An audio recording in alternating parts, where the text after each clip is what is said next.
بسم اللہ الرحمن الرحیم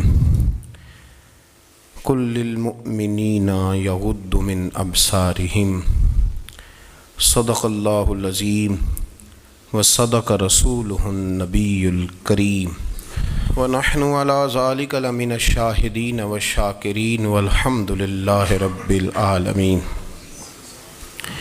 ان اللہ وملائکتہ یصلون علی النبی یا ایہا الذین آمنوا صلوا علیہ وسلموا تسلیما الصلاۃ والسلام علیک یا سیدی یا رسول اللہ وعلی آلک واصحابک یا سیدی یا حبیب اللہ۔ تمام تعریفیں حمد و ثنا اللہ تبارک و تعالی کے لیے، درود و سلام نبی اکرم نور مجسم شفیع معظم آقا کل ختم رسول دانائے سبل احمد مجتبی جناب حضرت محمد مصطفیٰ صلی اللہ تعالی علیہ وسلم کی ذات والا صفات کے لیے حمد و صلات کے بعد، اسلام فطرت کے عین مطابق دین ہے۔ نبی پاک صلی اللہ تعالی علیہ وسلم نے فرمایا ہے کہ میں اخلاق عالیہ کی تکمیل کرنے کے لیے دنیا میں آیا۔ جتنے اخلاق ہو سکتے تھے، جتنی خوبصورتیاں ہو سکتی تھیں، جتنی اللہ کو محبوب تھیں، وہ ساری میرے نبی کریم نے بیان فرمائی، ساری رسول کریم صلی اللہ تعالی علیہ وسلم نے بیان کر دی ہیں، جتنی خوبصورتیاں ہو سکتی تھیں۔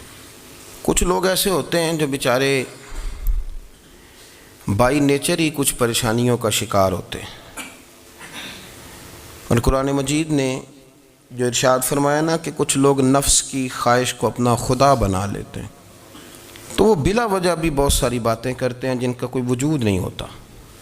عورت کو حقوق دلانے کے لیے بہت سارے لوگ بہت ساری غلط باتیں کرتے ہیں۔ جو لوگ یہاں سے کسی کو لے جاتے تھے نا دبئی، دھوکہ دے کے اور لے جاتے تھے یورپ میں، عرب ممالک میں دھوکہ دے کے لے جاتے تھے، تو وہ بھی کوئی خواب ہی تو دکھاتے تھے کہ اتنے لاکھ تنخواہ ہوگی، اتنا کچھ ہوگا۔ وہاں جا کے پتہ چلتا تھا کہ جیب سے بھی دینے پڑیں گے کچھ۔ بہت سارے لوگ ایسے ہوتے ہیں، وہ سارے خوبصورتی کے نام پر ہی دھوکہ دیتے ہیں۔ آپ کو پتہ ہے کہ جو آدمی کسی کو لالچ دیتا ہے تو کسی کو لوٹنے کے لیے اسے لالچ دینا بڑا ضروری ہوتا ہے۔ لوگ پہلے لالچ دیتے ہیں پھر لوٹتے ہیں، پہلے مکمل لالچ دیتے ہیں، یہ چیز مل جائے گی، یہ چیز مل جائے گی۔ لوگ مکمل لالچ دیتے ہیں، اس کے بعد پھر لوٹتے ہیں۔ اور اگر لالچ نہ دیں تو کوئی آدمی قابو آئے گا؟ لوگ لوٹتے ہیں لالچ دے کر۔ اچھا، اب وہ جو جس کو لالچ دیا جا رہا ہوتا ہے وہ کہہ رہا ہوتا ہے کہ نہیں نہیں تمہیں نہیں پتا، وہ اس وقت ماننے کو تیار نہیں ہوتا۔ وہ کہتا ہے اتنی خوبصورت باتیں کر رہا ہے، اتنی اچھے پیغام دے رہا ہے، تم میرے دشمن ہو، تم مجھے منع کر رہے ہو۔ ہوش تب آتی ہے کہ جب سب کچھ لٹ جاتا ہے۔ عورت کو ویسے بھی قابو کرنا بڑا آسان ہوتا ہے۔ اعلیٰ حضرت بریلوی رحمۃ اللہ علیہ فرماتے ہیں بیٹیاں نازک شیشیاں ہوتی ہیں، ان کو تو ذرا سی چوٹ لگے تو ٹوٹ جاتی ہیں۔ دیکھیں کتنا بڑا جملہ کہا بریلی کے امام، نازک شیشیاں ہیں۔ ذرا کوئی آدمی گمراہ کرتا ہے، ذرا خراب کرتا ہے۔ اب دیکھیں نا، یہ جو بچیوں کو بچے مس گائیڈ کرتے ہیں، انہیں بڑے بڑے خواب دکھاتے ہیں، وہ بیچاری ماں باپ کو چھوڑ کے، بہن بھائی کو چھوڑ کے اس کے ساتھ شادی کرتی ہے، پھر جو اس کا بعد میں حشر ہوتا ہے، آپ ادلیاں نو سردار پہن تکے تے شرما والیاں نو جھوٹے ڈولیاں دے۔ پھر وہ بیچاری ماں باپ رکھتے نہیں، وہ ظلم کرتا ہے، تو کتنی بڑی تکلیف میں وہ بچی آ جاتی۔ نازک شیشی ہوتی ہے نا تو ٹوٹ جاتی۔ یہی حال اب جدید خواتین اور یہ جو کچھ اینکر پرسن ہیں، یہ اصل میں نا یہ آپ کو سیاست سکھاتے ہیں، لیکن یہ مادر پیدر آزاد لوگ ہیں، بالکل آزاد۔ یہ تو علماء شور نہ کریں، بات نہ کریں، گفتگو نہ کریں، مشائخ بات نہ کریں اور یہ جو کچھ سنجیدہ اور دینی طبقہ ہے یہ کچھ شور نہ کرے، یہ تو روڈوں پہ ننگے ہو کے آ جائیں معاذ اللہ۔ خوفناک نظریہ رکھتے ہیں یہ لوگ۔ عورت کو کہتے ہیں تیرے حقوق ہم تجھے لے کے دیں گے، مثلاً وہ کون سا حق ہے جو تم نے لے کے دینا ہے؟ میرے نبی کریم صلی اللہ علیہ وسلم اس کو بیٹی بھی بنایا ہے، اس کو بہن بھی بنایا ہے، اس کو ماں بھی بنایا ہے، اسے بیوی کا عالی شان رتبہ بھی عطا فرمایا ہے۔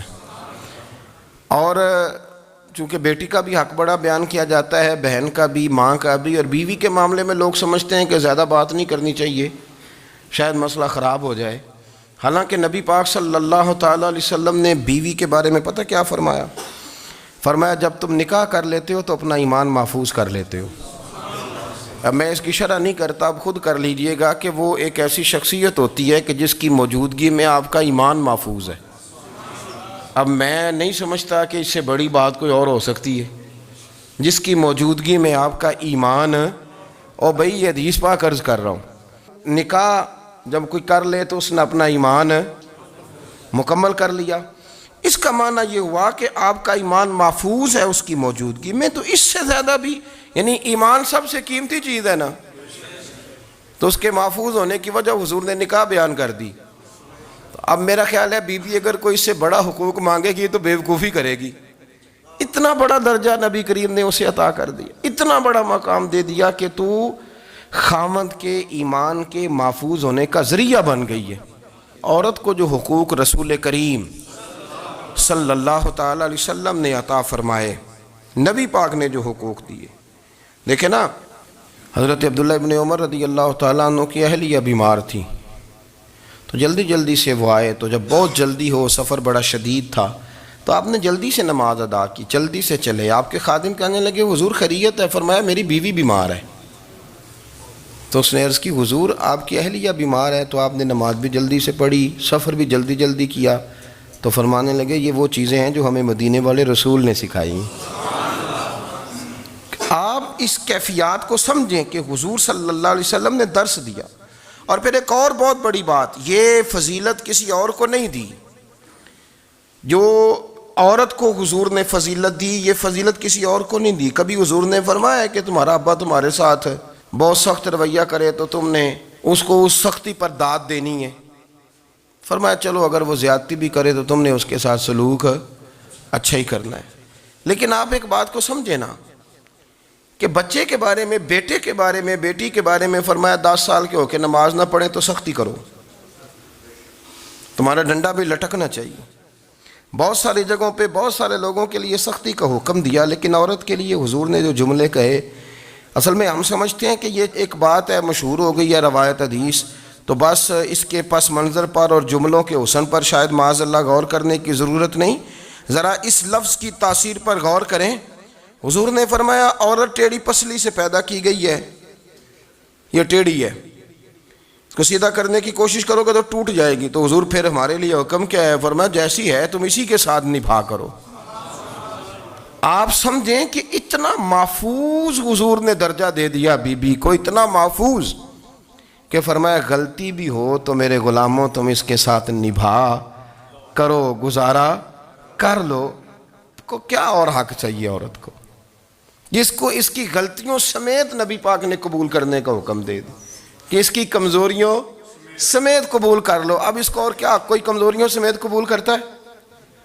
کبھی آپ دکان پہ بیٹھے ہوں تو آپ کہیں بھی اس میں یہ بھی غلطی، میرے مال میں یہ بھی کمزوری ہے، یہ بھی کمزوری ہے، یہ بھی کمزوری ہے، تو کر لے قبول؟ کرتا ہے کوئی؟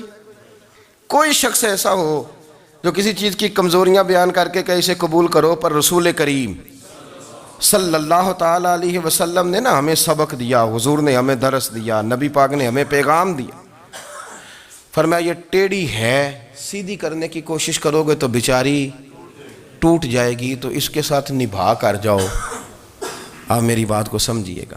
چلیں میں اس پر ایک اور بخاری مسلم کی حدیث پڑھتا ہوں۔ حضرت سلمان فارسی رضی اللہ تعالیٰ عنہ اور حضرت ابو درداء کے درمیان بھائی چارہ تھا۔ مکے سے مدینے جب لوگ آئے تو حضور نے بھائی بھائی بنایا تھا، ان کے درمیان بھائی چارہ تھا، تو ابھی پردے کی آیات نازل نہیں ہوئی تھیں، تو لوگ ایک دوسرے کی طرف جاتے تھے۔ حضرت سلمان فارسی رضی اللہ تعالیٰ عنہ حضرت ابو درداء رضی اللہ تعالیٰ عنہ کے گھر میں تشریف لے گئے، تو دیکھا کہ ان کی بیوی بڑی غمگین بیٹھی ہیں، تو ہم نے فرمایا بہن کیا ہوا؟ تو کہنے لگی تمہارے بھائی کو دلچسپی کوئی نہیں رہی، ہر روز روزہ رکھ لیتا ہے اور ساری ساری رات نفل پڑھتا ہے۔ حضرت سلمان فارسی کہنے لگے ٹھیک ہے کر لیتے ہیں بندوبست۔ نماز دین ہے کہ نہیں؟ دین ہے نا یہ چیزیں۔ لیکن حضرت سلمان فارسی جناب ابو دردہ سے کہنے لگے آج میں نے تیرے گھر میں رہنا رات کو، کیونکہ وہ تو ساری رات نماز پڑھتے تھے، نفل پڑھتے تھے۔ انہوں نے کہا ٹھیک ہے، ایک بستر لا کے بچھا دیا حضرت سلمان فارسی کے لیے۔ سلمان فارسی فرمانے لگے دوسرا بھی لا۔ کہا وہ کیا کرنا ہے؟ فرمانے لگے تو نے بھی سونا ہے، میں نے بھی سونا ہے، تو نے بھی سونا ہے، عشاء پڑھیں گے اور پھر دونوں سوئیں گے۔ کہا میں نے تو نماز پڑھنی ہے۔ فرمایا تہجد کے وقت اٹھ کے پڑھیں گے، اللہ کے رسول بھی رات آخری حصے میں جا کے نماز پڑھتے ہیں۔ ادھر ساتھ سلا لیا، وہ تھوڑی کو دیر سوئے، اب عادت تھی ساری رات اٹھنے کی، ذرا اٹھنے لگے بستر سے تو حضرت سلمان فارسی فرمایا چپ کر کے سو جا، وہ بڑی رات پڑی ہوئی، چپ کر کے سو جا۔ وہ لیٹ گئے، پھر اٹھنے لگے تو فرمایا سو جا چپ کر کے، بڑا ٹائم ہے۔ سحری کے وقت اٹھے، نفل پڑھے، ان کا ارادہ تھا روزہ رکھنے کا، تو فرمانے لگے کل رکھا تھا نا نفلی روزہ؟ جی رکھا تھا۔ پرسوں بھی رکھا تھا، ترسوں بھی رکھا تھا۔ فرمایا آج نہیں رکھنا، آج میں تیرا مہمان ہوں، سارا دن کٹھے مل کے روٹیاں کھائیں گے، آج نہیں روزہ رکھنا۔ سلا دیا۔ اب حضرت ابو دردہ رضی اللہ تعالیٰ عنہ کہہ تو کچھ نہ سکے، پر کہنے لگے سلمان تم پتہ تم کیا کر رہے ہو؟ نہ تم نے مجھے رات اٹھ کے زیادہ نفل پڑھنے دیے، سویرے روزہ نہیں رکھنے دیا۔ تو حضرت سلمان فارسی کہنے لگے کوئی لمبی بات تو نہیں نا، چلتے ہیں نا ابھی فجر میں مسجد نبی میں، تو نبی پاک کو بتاتے ہیں سرکار دو عالم علیہ السلام کی خدمت میں تو اپنی بات کرنا، میں اپنی کروں گا، حضور نتیجے کا اعلان فرما دیں گے، بات طے ہو جائے گی۔ حاضر خدمت ہوئے، عرض کی یا رسول اللہ صلی اللہ تعالیٰ علیہ وسلم یہ ساری رات نفل پڑھتے ہیں، ہر روز روزہ رکھتے ہیں، ان کی اہلیہ غمگین بیٹھی ہیں، حکم فرمائیں۔ تو نبی پاک صلی اللہ علیہ وسلم نے فرمایا پھر ہوا کیا؟ یا رسول اللہ میں نے رات سلایا ہے، سحری میں اٹھایا ہے، سویرے روزہ نہیں رکھنے دیا۔ نبی پاک نے فرمایا سلمان فارسی نے ٹھیک کیا ہے، سلمان فارسی نے ٹھیک کیا۔ پھر حضور نے فرمایا، نبی کریم نے فرمایا ابو دردہ تیرے اوپر اگر اللہ کا حق ہے، اس کے رسول کا حق ہے، دین کا حق ہے، تو فرمایا تیری آنکھ کا بھی تیرے اوپر حق ہے، تیرے وجود کا بھی تیرے اوپر حق ہے۔ یہ حضور نے فرمایا تیرے بچوں کا بھی تیرے اوپر حق ہے، تیری بیوی کا بھی تیرے اوپر حق۔ اس حق کو بھی سمجھے، حقوق اللہ بھی ہیں، پر تیری آنکھ کا بھی تیرے اوپر کیا مانا کہ تیری آنکھ سونا چاہتی ہے تو اسے سلا بھی، تیرے وجود کا بھی تیرے اوپر حق ہے، تو تیرا وجود آرام کرنا چاہتا ہے تو اسے آرام بھی کرا۔ اور پھر وہاں نبی پاک صلی اللہ علیہ وسلم نے فرمایا میں تم سب، سننا یہ لفظ حدیث کے، حضور نے اسی موقع پر فرمایا میں تم سب سے زیادہ اپنے رب کو جانتا ہوں اور میں تم سب سے بڑھ کر اپنے رب سے ڈرتا ہوں۔ حضور فرمانے لگے میں روزہ بھی رکھتا ہوں، افطار بھی کرتا ہوں، یعنی کبھی رکھتا ہوں اور کبھی نہیں رکھتا۔ فرمایا میں نفل بھی پڑھتا ہوں اور اپنی بیویوں کو وقت بھی دیتا ہوں۔ سرکار مسجد میں بھی آتے تھے، نواسوں کے ساتھ کھیلا بھی کرتے تھے، ان کے ساتھ پیار بھی کرتے تھے۔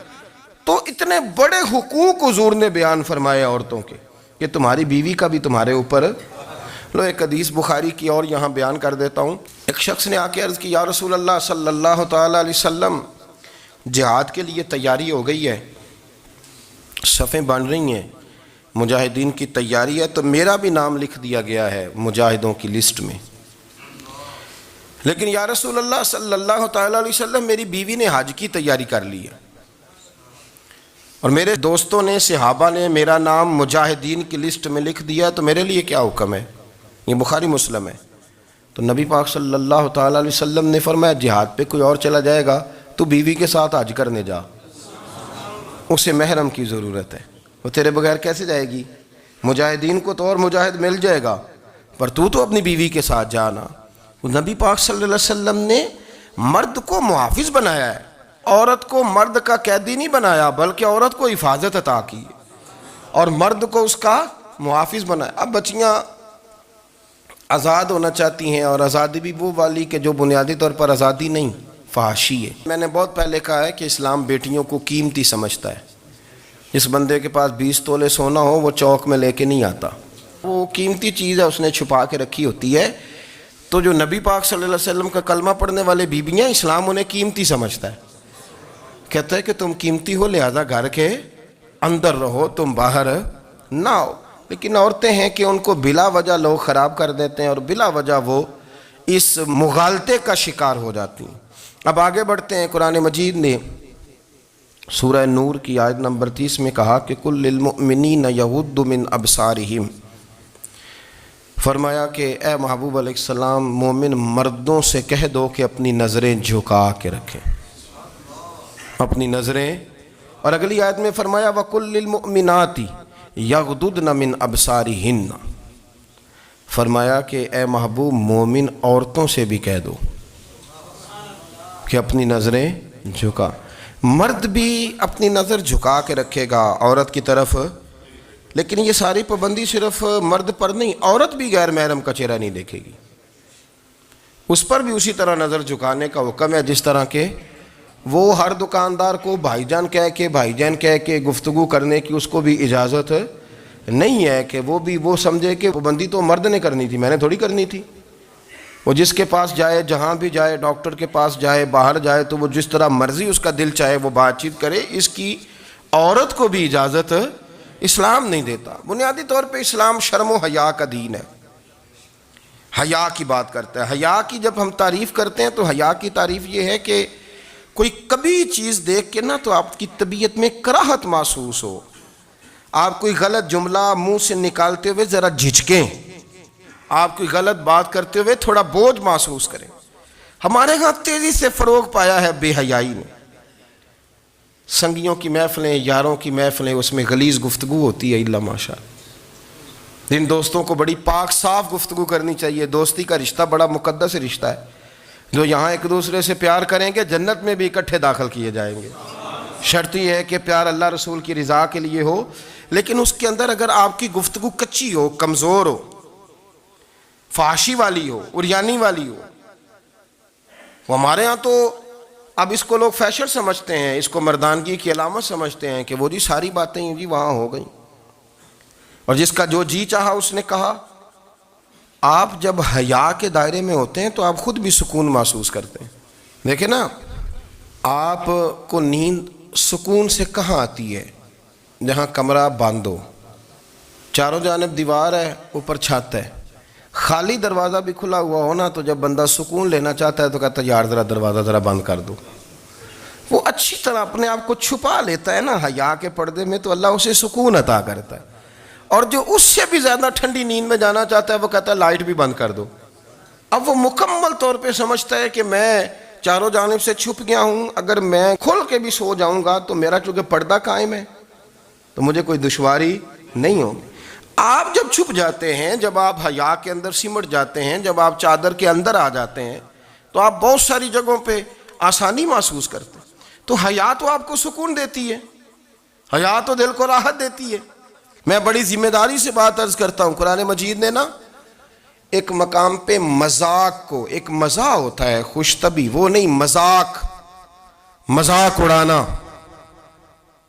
قرآن پاک نے نا مذاق کو ایک جگہ پہ جاہلوں کا طریقہ بھی قرار دیا ہے۔ بنی اسرائیل کے لوگوں سے حضرت موسیٰ نے کہا کہ گائے ذبح کرو اور ایک ٹکڑا مقتول کو مارو، زندہ ہو کے خود بتا دے گا مجھے کس بندے نے قتل کیا۔ تو کہنے لگے آپ ہمارے ساتھ مذاق کر رہے ہیں۔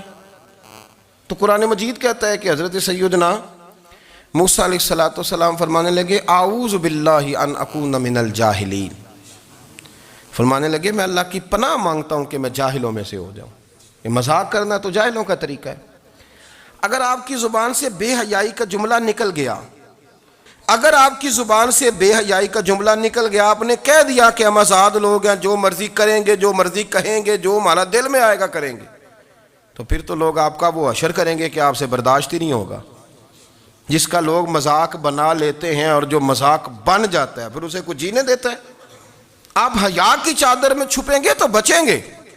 اگر آپ نے اپنا مذاق بنوا لیا یہ کہہ کے کہ میں نے مرضی کرنی ہے، پھر یاد رکھنا چھپنے کو جگہ نہیں ملے گی، پھر تکلیف میں آ جائیں گے، پھر بہت بڑی اذیت کا شکار ہو جائیں۔ شرم و حیا، عرب کے اندر جو کنواری لڑکیاں تھیں ان میں بڑی حیا ہوتی تھی۔ الحمدللہ میں بڑے فخر سے کہتا ہوں کہ میرے پنجاب کی، میرے پاکستان کی بیٹیاں بھی 20 دفعہ ان کا ابا کہے تیری شادی کرنی ہے تو وہ آنکھ نہیں اٹھا پاتی آج بھی۔ یہ تو وہ چند لوگ ہیں جو کہتے ہیں ہم ہائی کلاس ہو گئے، ہمیں نہیں پتا کہ وہ روشن خیال ہو گئے ہیں کہ روغن خیال ہو گئے، پتہ نہیں کدھر چلے گئے۔ ورنہ ہماری بیٹیاں آج بھی جب ان سے ان کا باپ ان کی ماں بات کرتی ہے تیری شادی کی تو وہ تو شرم کے ساتھ پچھلے سے پچھلے کمرے میں چھپتی ہیں. یہ اللہ نے فضل کیا ہوا ہے اس ملت پر. تو عرب کی لڑکی بڑی حیا والی ہوتی تھی, اس سے کوئی بات کرنی پڑتی تھی تو 20 دفعہ بات کی جاتی.